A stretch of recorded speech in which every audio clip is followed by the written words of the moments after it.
જો ચોર તમારા બેગ કે પર્સનો પટ્ટો પકડવાની કોશિશ કરે તો ઝડપથી તમારા બેગ કે પર્સનો પટ્ટો પકડીને નીચે બેસી જાઓ. હા, પણ એક વસ્તુની નોંધ ખાસ લેવી, તમારી બેગને એક બાજુના ખભા ઉપર ન રાખતા ક્રોસમાં આ રીતે જો લટકાવવામાં આવે તો બેગને ખેંચવાનો કોઈ પ્રશ્ન જ ઊભો નહીં થાય.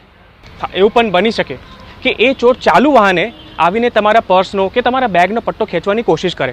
આ સેમ પ્રયોગ કરવાથી એ ચોર જમીન પર નીચે પછડાઈ જશે. ચીલ ઝડપ કરનારા લૂંટારુઓને રોકવા એ મહિલાઓના પોતાના જ હાથમાં છે અને જરૂરી પણ છે. જો બેગ કદાચ તમારા એક બાજુના ખભા ઉપર રહી ગઈ હોય તો એને ચોરના ખેંચતાની સાથે જ પકડીને નીચે બેસી જવાથી એ ચોર નીચે પડી જશે.